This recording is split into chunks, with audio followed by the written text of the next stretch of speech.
aktivitas yang ditunaikan setelah tidur itu disebut dengan hajada dalam bahasa Arab. Ha besar, jim, dal. Sudah? Ha, jim, dal. Kalau Anda ingin berusaha bangun setelah Anda tidur itu, misal, saya mau beraktivitas di malam hari. Saya berikhtiar untuk bangun. Saya usahakan serius. Harus bangun, harus bangun. Saya pasang alarm, saya siapkan baik-baik. Maka usaha untuk mewujudkan sesuatu dengan serius tambah tak di awal kata dasarnya, tak. Sudah? Harakatnya fathah. Setiap penambahan selalu umumnya harakatnya fathah, tak. Kemudian motivasi saya berlipat, saya mesti bangun nih, saya nggak boleh telat, motivasi berkali lipat. Tambah, ayo tambah, tambah, double. Beda dari biasanya. Double dalam bahasa Arab disebut dengan tasydid namanya, tasydid. Tambahkan tasydid sebelum huruf akhirnya. Ini huruf akhir dal, saya tambahkan sebelum huruf akhirnya, jim, pakai tasydid. Tahajjud. Sifatnya ganti fathah sebelum akhir dengan dhammah. Kalau dhammah apa harakatnya? A atau I? Saya cek dulu. Kalau fathah apa? A. Kalau kasrah? I. Kalau dhamma? Ingat ya, nanti setiap harakat itu penting dalam bahasa Arab. Kalau Bapak Ibu belajar filologi di bahasa Arab, itu setiap harakat ada maknanya. Saya kasih contoh cepat Ibu ya. Kalau Ibu misalnya ingin berbicara kasrah, ini harakat menunjuk pada perempuan umumnya. Tipis, kecil. I. Makanya kalau laki-laki fathah A, anta, perempuan I, anti. Laki-laki jazakallah khair, ka, perempuan I, jazakillah khair. I. Ingat Bu ya, jazaki untuk perempuan. Setiap yang ada I itu perempuan. A, laki-laki. Jangan lagi terjadi setelah saya mengajar selesai, datang sekolahan ibu mengatakan, Ustaz terima kasih, materinya bagus. Jazakillah khair. I. Saya masih pakai peci. Nah ya, nah itu. Jadi kalau paham itu semua, mudah mengaplikasikannya. Bapak pulang malam-malam dari sini, sholat sendirian zikir. Begitu pulang jam 3 malam-malam. Di situ ada misalnya pas di tengah jalan, ada suara, nggak usah panik, kasroh ya. Udah. Nah, sini. Kalau ingin dirubah jadi sifat, dengan kesungguhan, ganti harakatnya jadi dhammah. Tahajud. Tahajud. Dah, lihat sini, lihat. Fokus ya. Salat yang ditunaikan di waktu malam, diawali dengan tidur, aktivitas yang ditunaikan di waktu malam, setelah tidur disebut dengan hajada. Kalau serius direncanakan, tambah ta di depannya, tahajada. Kalau motivasinya berlipat, tambah tasdid di atas huruf sebelum akhirnya, jadi tahajjud. Paham? Baik, fokus. Sifat kesungguhannya disebut dengan tahajud. Pakai tasdid, harakatnya diganti jadi dhammah. Saya kembalikan ke sini. Fokus lihat baik-baik, saya kembalikan. Salatnya siang atau malam? Malam disebut apa tadi? Malamnya sepenuh malam atau sebagian malam? Sebagiannya sebelum tidur, setelah tidur? Setelah. Kalau ingin mengatakan sebagian malam, bahasa cepatnya tambah min sebelum kata lailnya. Minal lail. Paham? Kalau lail sepenuh malam, kalau minal lail sebagian malam. Sekarang buka Quran surah ke-17 ayat 79, paling kiri sebelah atas. Saya ingin Anda paham dulu ini, setelah itu kita baca Qurannya. Nanti ada cara berbeda saat kita membaca Quran. Lihat sini. Sudah ditemukan? Paling kiri sebelah atas, Quran surah 17 ayat 79. Saya sarankan dalam setiap kajian, Anda siapkan mushaf ya, supaya kita agak nyambung. Wa minal laili fatahajjad bih. Ada?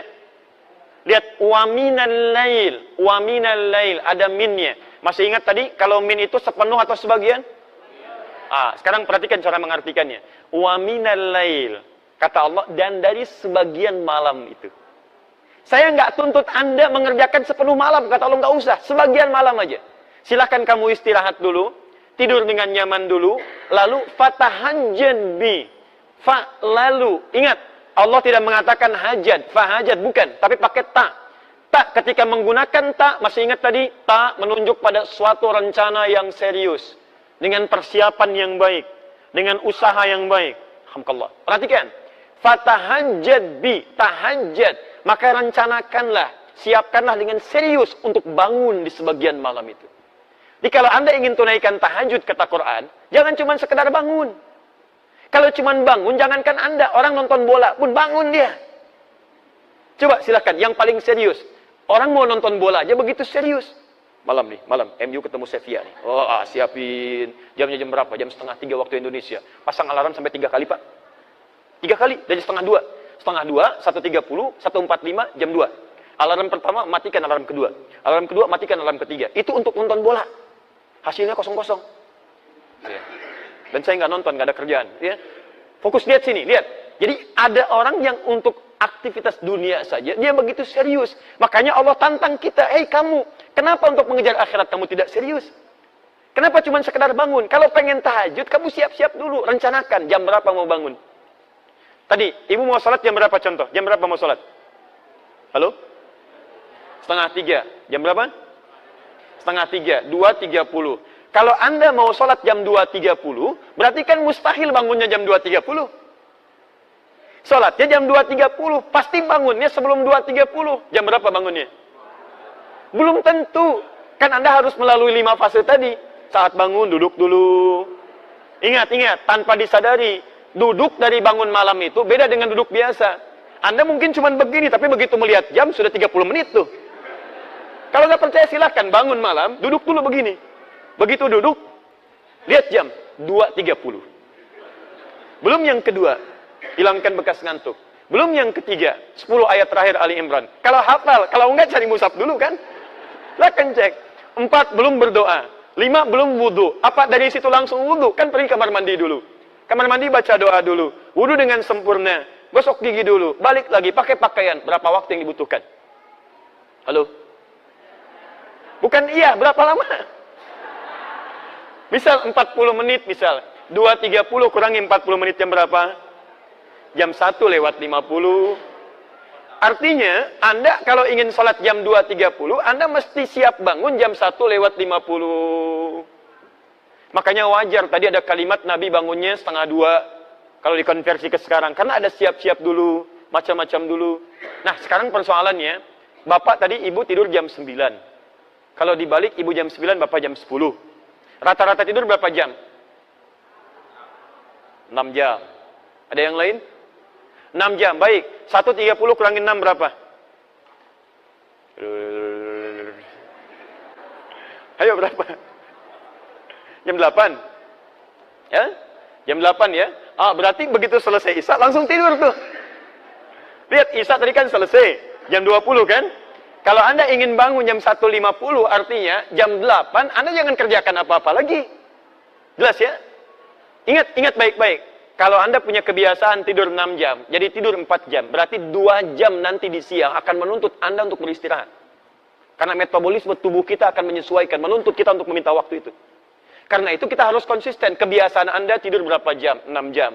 Saya mau bangun jam 1.50. Untuk sholat jam 2 lewat 30. Artinya, kurangi 6 jam di situ, ba'da Isya, selesai, kemudian langsung istirahat. Pada waktu yang ditentukan. Jelas? Baik, fokus. Sholat tahajud paling lama berapa menit? Nanti kita akan lihat saat masuk caranya ya. Jangan-jangan sholat jam 2.30, selesai jam 3 gitu ya. Masya Allah. Tidur lagi, bangun jam 6. Ini yang jadi masalah. Sekarang belum selesai, ingat belum selesai. Kita sampai tuntas. Kalau mau belajar bahasa Quran, setiap harakatnya bisa punya makna. Sekarang lihat. Fokus. Lihat sini. Taknya sudah selesai. Tak, rencanakan, siapkan. Tasdidnya apa? Tadi masih ingat tasdid artinya apa? Motivasi berlipat. Nah, ini bahasa Quran yang sangat indah. Secara psikologi bisa dijelaskan dengan baik. Kalau kita ingin semangat mengerjakan sesuatu, kita mesti punya motivasi. Sama Bapak Ibu kalau nggak punya motivasi ke sini, siapa yang mau datang ke sini? Apa yang bisa memaksa Anda mengalahkan tidur siang dibandingkan datang ke sini? Kadang-kadang sampai datang, kantuk juga ditahan-tahan. Yang penting bisa hadir. Apa motivasinya? Sama malam juga begitu kata Quran. Kalau Anda tidak punya motivasi menunaikan ibadah, nggak ada semangat bisa datang dengan baik. Maka dari itu ketika Allah menghadirkan tasydid, fatahajjad, ada tasydidnya di sini. Maka dihadirkanlah kemudian motivasi pada kita. Ayat selanjutnya, teruskan ayatnya. Saya agak percepat. Orang yang merencanakan tahajud dan dia tunaikan dengan sempurna, selain mendapatkan keutamaan yang tadi saya jelaskan, ditambah oleh Allah dengan 4 keutamaan lain. Allah berikan 4 keutamaan pada orang yang tahajud yang tidak diberikan pada yang tidak tahajud. Jadi kalau Anda sholat fardu yang 5 waktu, khusyuk sholatnya, sampai menangis, sampai khusyuk luar biasa, tapi Anda tidak tahajud, Anda tetap tidak akan mendapatkan 4 kemuliaan ini. 1. Saya pindahkan di sini. Apa motivasi yang bisa membuat kita kuat menunaikannya? 1. Asa ayyab'athaka rabbuka maqaman mahmuda. Teruskan ayatnya. Jadi Quran surat 17 ayat 79 sampai dengan 80. Teruskan. Wa minal laili fatahajjad bihi nafilatan lak. Ayo di antara sebagian malam, jangan semuanya. Kamu tidur dulu, istirahat dulu. Dan rencanakan yang serius, hadirkan motivasi untuk menunaikan salat di malam hari, tahajud. Itu memang cuma nafilah kata Quran, tambahan. Hukumnya sunnah. Tapi lihat, 1. Walaupun cuma nafilah hukumnya sunnah, asa ayyab'athaka rabbuka maqaman mahmuda. Orang yang konsisten menunaikan ibadah ini, maka Allah akan berkenan mengangkat derajat atau aktivitasnya di tempat yang terbaik. Singkatnya, orang yang rajin tahajud akan diangkat derajatnya oleh Allah dengan menempatkannya di karir terbaik dalam aktivitas kehidupannya. Karir terbaik.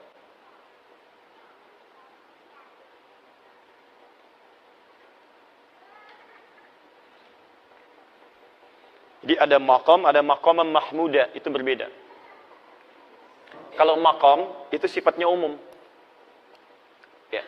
Nilai kebaikannya bisa dipandang mulia, tapi juga bisa dipandang dipersoalkan oleh orang lain. Misal, Bapak naik posisi. Misalnya ada promosi jabatan jadi direktur. Naik ya, karirnya naik. Berarti dapat maqam tuh, dapat kedudukan. Apakah kedudukan yang dititipkan oleh Allah pada Anda bisa otomatis membuat orang lain senang? Belum tentu. Kok dia yang diangkat ya? Padahal dia baru masuk kemarin. Dia junior saya dan sebagainya. Nah, itu maqam. Tapi ada yang kedua. Begitu orang ini diangkat, semua mengatakan memang dia yang layak untuk mendapatinya. Dia yang layak. Sulit bagi orang mempersoalkannya. Mau cari celah nggak bisa. Karena semuanya sudah menutup celah-celah keburukannya. Bagus tuh. Nah, itu yang disebut dengan maqam mahmudah. Susah. Mau dihapus aja susah. Mau dibolak-balik papan tulisnya nggak bisa tuh. Ya. Pas di situ. Misal, itu maqaman mahmuda. Nggak apa-apa. Sudah? Baik, jadi orang yang rajin tahajud, ini nasihat saya.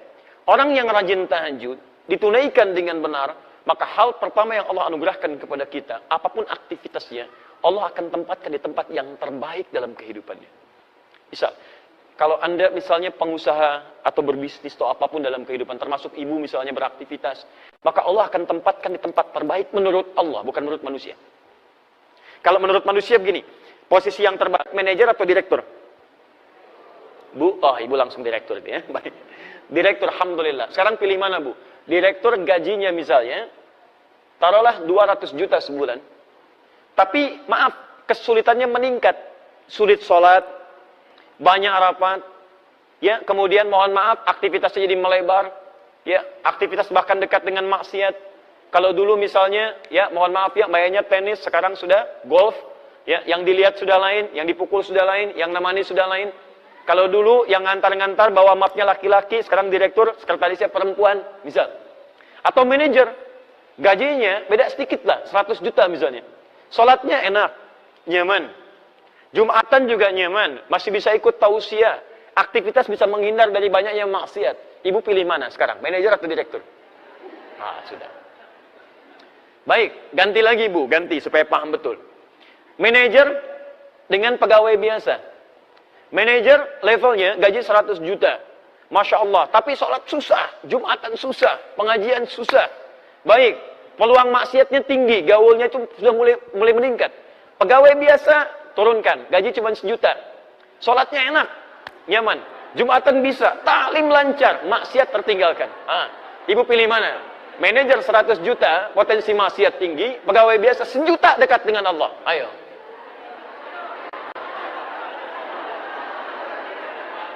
Dia pilih yang ketiga Pak, manajer tapi dekat dengan Allah katanya. Nah, kadang begini Pak, kadang-kadang dalam kehidupan itu seperti itu. Ada yang levelnya ingin tinggi, kata Allah kamu jangan di sini. Kalau kamu naik ke sini, kamu cuma keinginan, tapi ke depan kamu tidak tahu apa yang terjadi. Jabatan ini banyak diincar, tapi peluang keburukannya banyak. Banyak proyek yang tidak jelas. Di pergaulannya akan banyak maksiatnya. Kamu akan tertinggal banyak ibadahnya. Maka Allah tempatkan Anda, bahasa orang lain cuma wakil. Tapi wakil itu, dunia dicukupkan, akhirat enak, keadaan nyaman. Bukan berarti nggak sampai level tertingginya, bukan. Tapi Allah memberikan karir terbaik menurut Allah Subhanahu wa Ta'ala. Itu yang disebut dengan maqam mahmudah. Paham ya? Baik, saya pernah berikan ini, nasihat ini pada seseorang, dan luar biasa, Pak, karirnya cukup bagus, dan hebatnya, setiap kali akan promosi jabatan, orang keluarkan biaya ini itu, masuk ke DPR, kemudian diuji lagi, keluar biaya ini itu, orang ini tidak. Nggak pernah mengeluarkan uang sepeser pun. Walaupun kedudukannya tinggi, tapi nggak pernah mencapai level yang tertinggi. Direktur utamanya tidak. Wakil direktur. Tapi alhamdulillah, nikmat juga, kerjaan zaman, ya, dan ditunaikan ibadah dengan baik. Paham ya? Masya Allah. Ya kalau bisa direktur dengan tahajudnya itu lebih bagus kan? 2. Itu baru 1. Oh, sebentar. Sebelum kedua, saya lihat juga teman-teman yang mahasiswa. Saya pernah praktekkan ayat ini saat sedang belajar. Itu Masya Allah itu ya. Ada perbedaan. Saran saya, kalau Anda masih belajar, juga kita beraktivitas, tolong jangan tinggalkan tahajud. Akan ada bedanya. Semua orang-orang pintar, orang-orang hebat, termasuk tokoh-tokoh kita. Ya, mohon maaf, pendahulu-pendahulu kita, orang-orang hebat luar biasa, pendiri negeri ini, itu demi Allah saya katakan, mereka hampir tidak pernah meninggalkan tahajud. Anda kenal Jenderal Sudirman? Kenal di mana? Luar biasa. Itu Masya Allah. Ya, beliau ketahanan hidupnya luar biasa, bergelir ya, sebagian dari tubuhnya, bagian organ pentingnya sudah hilang. Tapi tahukah Anda, kalau beliau senantiasa berzikir di hadapan Allah Subhanahu wa Ta'ala, bangun malam menunaikan ibadah, berdoa dengan baik dan sebagainya. Bagaimana anugerah Allah kepada beliau? Kiai Haji Agus Salim menguasai berapa bahasa, diplomat paling ulung, beliau menjaga syariat, bagaimana bangun malamnya. Silahkan cek. Para pendahulu kita luar biasa. Saya tidak mengambil contoh di luar supaya menghidupkan kebiasaan di bangsa kita. Sekarang kita butuh orang baik. Yang pintar sudah banyak. Berapa banyak ahli hukum yang dihukum? Banyak. Berapa banyak ahli ekonomi yang belum bisa mengangkat ya kehebatan ekonomi kita. Yang kita butuhkan sekarang orang pintar yang mulia, yang baik. Maka kita ambil contoh orang dulu untuk kita hidupkan di masa kini. Anda kalau tidak percaya silahkan cek menteri-menteri di awal masa-masa Indonesia. Bagaimana mereka tawadhu'nya. Bagaimana mereka hidup dengan bersahajanya. Siapa Bung Hatta? Anda cari lagi. Bagaimana beliau begitu jujurnya sampai ditanamkan pada putrinya. Ketika menerima kertas akan nulis surat, kata bapaknya, ini kertasnya kertas siapa? Kertas dari KBRI saya pinjam. Jangan gunakan fasilitas negara untuk kepentingan pribadi. Anda bisa bayangkan, putrinya mau menulis surat kepada bapaknya, menggunakan kertas untuk kertas negara. Di KBRI dia mau pinjam. Kata bapaknya, jangan gunakan kertas negara untuk kepentingan pribadi. Anda bisa bayangkan. Anda kenal M. Nasir, Perdana Menteri pada saat itu. Bagaimana hidupnya diabdikan untuk bangsa. Levelnya luar biasa. Qurannya, hadisnya, prakteknya sampai dihormati di Timur Tengah. Hanya cukup kalimatnya bisa menggerakkan Timur Tengah pada saat itu. M. Nasir. Tahukah Anda setelah selesai jabatannya cuma sepeda yang ditenteng di tangannya. Dan tidak memiliki rumah pada saat itu. Itulah yang kita butuhkan saat ini. Makanya bangsa kita terangkat mulia. Dan saya punya keinginan kita berubah jadi baik. Ketika kita baik, semua akan terangkat dalam kebaikan. Itu poinnya. 2. Wa qur rabbi adkhilni mudkhalas sidqin. Dan katakan Muhammad, Rabbi adkhilni mudkhalas sidqin. Ya Allah, mohon bimbing aku mengawali pekerjaan dengan baik. 1, mendapatkan karir terbaik. Saya terjemahkan pakai terjemah balaghah ya, bukan terjemah biasa. Ya, kalau terjemah biasa mungkin bisa beda kelihatannya. Saya terjemahkan pakai terjemah ilmunya, pakai balaghahnya. 2, mendapat bimbingan Allah. Bimbingan Allah. Bapak kerja dibimbing pimpinan, mudah pekerjaan. Siapa yang tidak mudah dibimbing Allah Subhanahu wa Ta'ala? Dan lihat bedanya ya. Jadi kalau Allah bimbing seorang hamba, bimbingan itu disebut dengan hudan namanya, hudan. Ada yang sifatnya meningkatkan keimanan, jadi iman semakin kuat. Punya kecenderungan untuk mendekat pada Allah. Contohnya Quran, surah ke-18, ayat ke-13, untuk para pemuda. Ada pemuda yang dibimbing Allah, meningkat keimanannya. Disebut dengan Ashabul Kahf. Innahum fityatun amanu birabbihim wazidnahum huda. Ya, ada pemuda yang keimanannya bertambah karena mendapat petunjuk Allah Subhanahu wa Ta'ala. Ada kedua, hudan di situ adalah bimbingan untuk meningkatkan ibadah. Ada perubahan dalam hidup, seakan-akan sekarang ingin rajin ibadah. Dulu cuman salat fardu sendirian, sekarang pengen berjamaah, pengennya di masjid. Dulu jarang baca Al-Quran, sekarang pengen baca Quran, bahkan pengen menghafal, pengen sedekah, pengen puasa sunnah. Itu juga hudan yang kedua. Dalilnya di Al-Baqarah ayat 2 sampai dengan ayat yang ke-5-nya. Dzalikal kitabu la raiba fih hudan lil. Ketika hudan disebutkan pada muttaqin, apa bentuknya? Peningkatan amal saleh. Alladzina yu'minuna bil ghaib wa yuqimunas shalah wa mimma razaqnahum yunfiqun, dan seterusnya ayat. Ada hudan yang ketiga, ini yang paling dahsyat. Bimbingan Allah dalam semua level kehidupan. Bahkan bimbingannya nempel begini. Perhatikan sini. Ini apa? Ini apa? Mic. Spidolnya di mana? Di atas mic. Sekarang spidolnya di mana? Di atas mic. Dua-duanya di atas. Perbedaannya apa? Menempel dengan tidak. Kalau seperti ini, kita katakan dalam bahasa al-qalam fauqa mikrofon, fauqa mukabbirus shaut. Spidol berada di atas mikrofon. Tapi kalau kita katakan begini, kalimatnya berubah. Al-qalam ala mikrofon. Ala. Spidol berada di atas, nempel dengan mikrofon. Perhatikan, kalau saya taruh di atas begini menggantung, mikrofonnya saya geserkan begini, tetap ininya menggantung kan? Menggantung, menggantung, menggantung. Kalau saya terpisah jauh berarti sudah terpisah dari sini kan? Lihat sini. Ini di atas. Saya geser sini, ini masih di atas. Saya geser sini, masih di atas. Tapi kalau saya geser begini, sudah terpisah. Tapi kalau begini, mau digeser kemanapun, ikut dia. Ada orang-orang yang menempel dengan bimbingan Allah Subhanahu wa ta'ala. Nempel. Di kemanapun dia berada, bimbingan Allah menyertai dalam kehidupan. Ala. Bimbingan disebut hudan, pedoman. Yang menempel disebut dengan ala. Quran surah kedua, ayat yang kelima. Paling kiri sebelah bawah. Ulaika ala hudan. Bukan fauqa hudan. Ala hudan min rabbihim. Ada orang-orang yang berikhtiar mengerjakan amalan-amalan sampai melekat padanya bimbingan Allah Subhanahu wa ta'ala. Siapa di antara orang-orang itu? Kalau ingin jalan pintas, dekati Allah lewat tahajud. Asa ayyab'atsaka rabbuka maqaman mahmuda wa qur rabbi adkhilni mudkhalas sidqin. Ya Allah, mohon masukkan aku dari tempat awal yang baik. Maksudnya bimbing saya setiap mengerjakan aktivitas. Bukan cuma bekerja, Pak, bukan cuma belajar, bukan cuma di rumah tangga, Bu. Lihat sini. Bukankah kita saat bangun tidur mata mulai melihat? Ada orang yang ketika melihat langsung dibimbing oleh Allah bagaimana cara melihat yang baik. Makanya mata orang yang dibimbing oleh Allah tidak akan pernah melihat yang tidak baik. Begitu melihat yang tidak baik, dia palingkan. Coba Anda saat bangun tidur apa yang dilihat? Hah? Belum tentu, bisa handphone. Lihat, oh ada WA masuk nggak malam ini? Baru bangun sudah handphone yang dilihat. Apakah ketika Anda melihat handphone semua gambar di situ baik-baik? Ada iklannya, ada yang tidak baiknya. Begitu Anda melihat yang tidak diperkenankan oleh Allah, begitu dilihat, Allahu Akbar, astagfirullah, sudah, cari, palingkan. Anda di jalan, berapa banyak gambar-gambar yang terbuka auratnya, gambar yang tidak baik. Kalau mata kita dibimbing oleh Allah, seketika kita palingkan. Dan hebatnya nanti, mata ini akan senang pada yang mulia saja. Melihat orang sedang baca Quran, kapan saya bisa membaca seperti itu? Melihat orang ikut ta'lim, ya Allah, saya belum ada kesempatan. Ya Allah, dekatkan saya pada tempat yang mendekatkan saya pada ta'lim. Terus, dan indah. Begitu melihat maksiat, astagfirullah, palingkan. Telinga begitu. Dengar yang baik, dekat. Dengar yang tidak baik, jauhi. Sampai ke ujung kaki. Dan hebatnya, Pak, ini. Terutama tangan. Mustahil bisa berbuat maksiat. Anda bekerja. Pertanyaan saya, berapa kali organ tubuh kita berbuat maksiat dalam hidup? Ibu sih judulnya taklim. Tapi berapa kali dalam taklim membicarakan orang lain? Saya tidak, Ustaz. Alhamdulillah. Tidak seperti ibu itu tuh. Sama. Sama. Berapa kali pelaku taklim saling mencela satu dengan yang lainnya? Bikin status yang tidak baik. Jangan bicara yang umum-umum lah. Yang taklim aja dulu. Katanya taklim, merubah diri lebih baik. Tapi kenapa setelah taklim jadi semakin tidak baik? Orang dulu jahiliyah banyak bertengkar. Setelah taklim rukun. Aus dengan Khazraj 120 tahun. Dendamnya kesumat tuh. Luar biasa. Sampai turun Quran melukiskan bagaimana dendam mereka. Kalau disediakan materi semuka bumi untuk mengupas itu, menjadikan mereka nyatu kembali, kata Quran nggak akan bisa. Saking kesumatnya dendamnya. Turun Quran surah ke-8 ayat ke-63.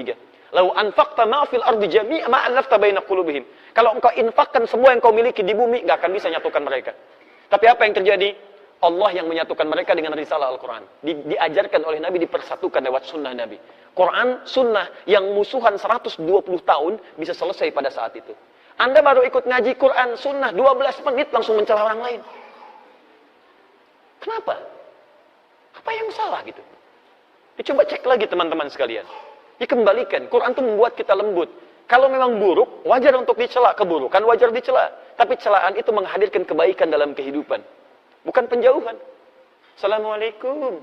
Besok aja ya. Besok aja. Kok nggak dijawab? Beda manhaj. Ya, tapi kita tidak perlu mencela orang lain. Artinya ada evaluasi untuk kita semua. Antum jangan mencela juga. Kalau mencela apa bedanya? Apa bedanya? Di celaan jangan dibahas dengan celaan. Ada celaan kita doakan dengan baik. Kita ajak dalam kebaikan, ajak dengan kelembutan. Dan jangan paksa orang. Tugas kita hanya mengingatkan, bukan memaksa. Nabi saja turun ayat, fadzakir innama anta mudzakir. Muhammad ingatkan, tugas kamu mengingatkan. Lasta alaihim bimusaitir, bukan paksa orang. Jadi kalau kita bukan Nabi paksa orang, artinya ada yang salah dalam kehidupan kita. Paham ya? Halo, kenapa jadi muram begini? Tiga. Saya sederhana. Kalau ada yang kurang baik dari saya, tinggalkan. Ada yang baik, silahkan ambil. Dan saya pun tidak paksa. Kalau ada bermanfaat, silahkan. Tidak baik, tinggalkan. Cari guru yang lain yang lebih baik mengajarkan, insya Allah. Sehingga hati kita tenang. Jangan sampai belajar, tapi hati nggak tenang. Ya. 3. Wa akhrijni mukhrajas sidqin. Diberikan solusi terbaik saat ada persoalan. Solusi terbaik. Masya Allah. Luar biasa. Tidak ada orang yang tidak punya masalah dalam kehidupan. Semuanya punya masalah. Tapi ada orang-orang yang sebelum mendapatkan masalahnya, sudah diringankan masalahnya oleh Allah Subhanahu wa Ta'ala. Bukan nggak punya masalah, masalahnya sama. Coba lihat, saya tadi barusan mau ke sini Pak Bu. Macet Pak Bu. Kita lewat tol tadi, macet. Luar biasa. Dan bukan cuma saya mengalami kemacetan, banyak orang macet juga. Tapi apakah semua orang yang mengalami kemacetan punya sikap yang sama menyikapi kemacetan? Tidak. Ada yang saling klakson, ada yang ngosenggolan, ada yang saling berselisih dengan kata-kata, ada yang saling macam-macam. Tapi tidak sedikit juga yang santai aja. Mau ngapain? Mengeluh juga tidak menyelesaikan persoalan. Apakah dengan klakson macet selesai? Hah? Apakah dengan bikin status macet selesai? Ceklik, macet. Tetap aja macet. Silahkan cek. Ada orang-orang yang hatinya justru diberikan ketenangan oleh Allah. Dikasih macet. Alhamdulillah ya Rabb, macet. Alhamdulillah. Luar biasa. Quran bisa dihafalkan. Begitu sampai ke tujuan 30 ayat. Bayangkan. Kalau manhaj diterapkan itu 10 ayat akhir Ali Imran. Selesai itu. Ini sudah 1 tahun belum selesai-selesai. Apa butuh kemacetan tiap hari? Jelas ya? Jadi enak. Jangan dikira level ustadz gak punya masalah. Banyak masalahnya. Kadang-kadang jangankan masalah pribadi. Masalah jamaah. Ya dipersoalkan juga. Silahkan cek. Bukankah kalau anda banyak pertanyaan masalah diserahkan pada ustadz? Bukan nggak punya masalah, tapi ada orang-orang tertentu ketika anda dekati Allah dengan sesuatu, Allah ringankan persoalannya. Itu janji Allah. Janji Allah. Lihat, contoh, kita ambil dalilnya. Quran surah ke-65, di akhir ayat kedua, di awal ayat ketiga. Kita hafal ayatnya. Wa may yattaqillaha yaj'al lahu makhraja wa yarzuqhu min haitsu la yahtasib. Wa may yattaqillaha, siapa yang bisa meningkatkan takwanya kepada Allah? Tingkatkan. Fi'il mudhari itu progresif naik.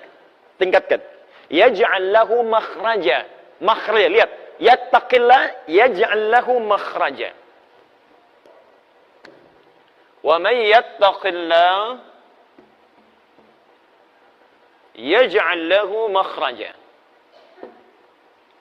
Makhraja. Ini yang kita jadikan nasab.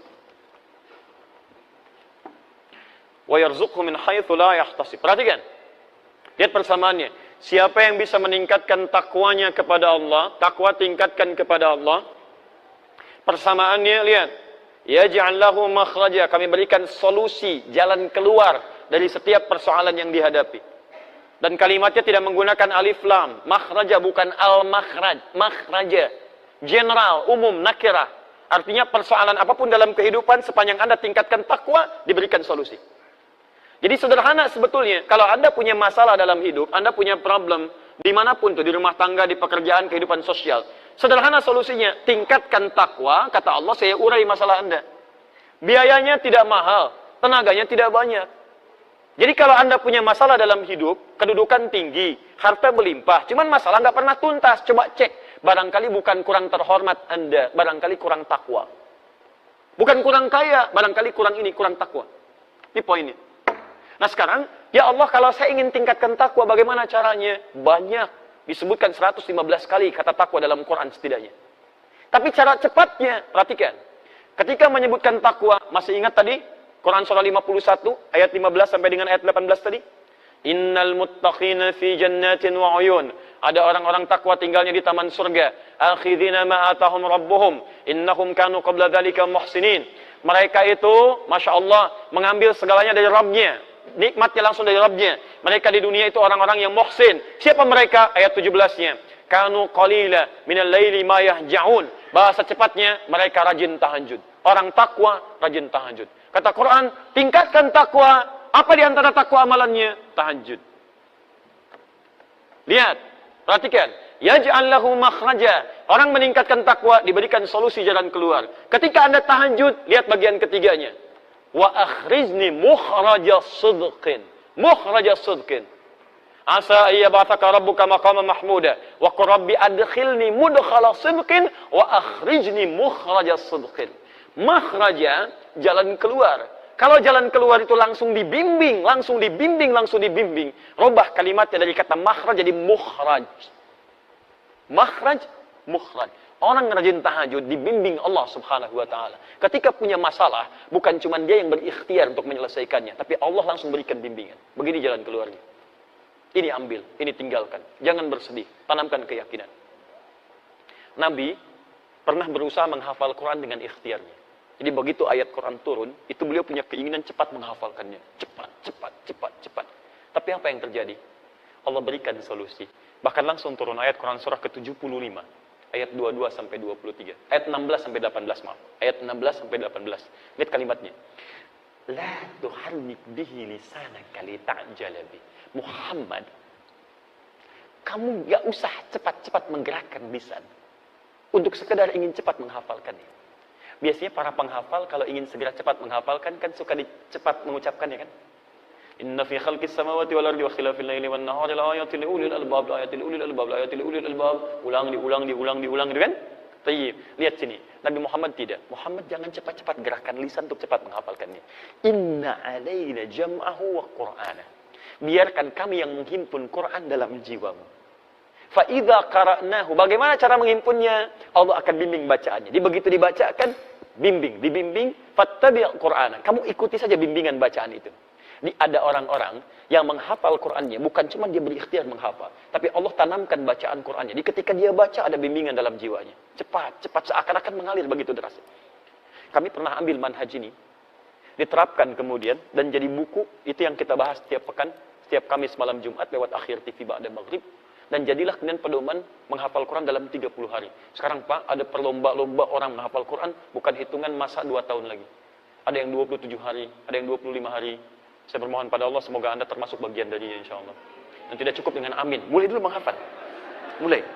Ya, ambil, kan kita sudah bagikan bukunya gratis itu ya. Lihat sini, fokus teman-teman. Apa amalan Nabi, sampai Allah berkenan, memudahkan urusannya, gak usah capek. Apa amalannya?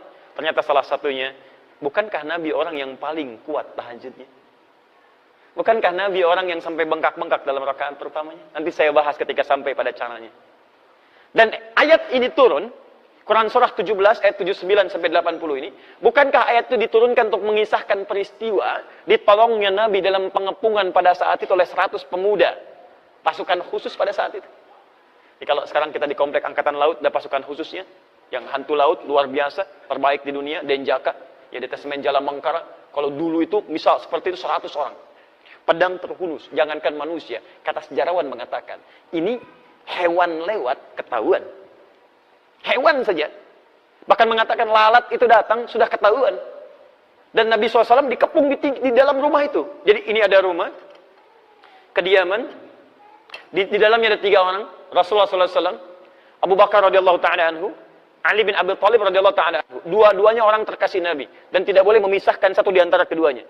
Karena dua-duanya dipuji Nabi, punya kemuliaan tingkat tinggi luar biasa. Abu Bakar, apa dibandingkan dengan kita? Hei orang-orang yang seringkali mencela Abu Bakar, apa faedah Anda di hadapan Abu Bakar radhiyallahu ta'ala anhu?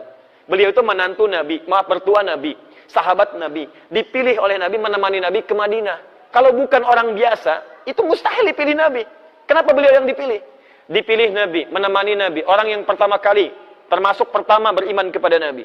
mengorbankan hartanya untuk dakwah Nabi, menemani Nabi sampai dengan ke Madinah, menjadi mertua Nabi sallallahu alaihi wasallam. Saat wafat makamnya di samping Nabi, hidup dengan Nabi di dunia, kuburnya di samping Nabi, dan di akhirat bersama Nabi sallallahu alaihi wasallam. Lantas Anda dengan mudah mengatakan celaan kepada sahabat Abu Bakar. Anda siapa?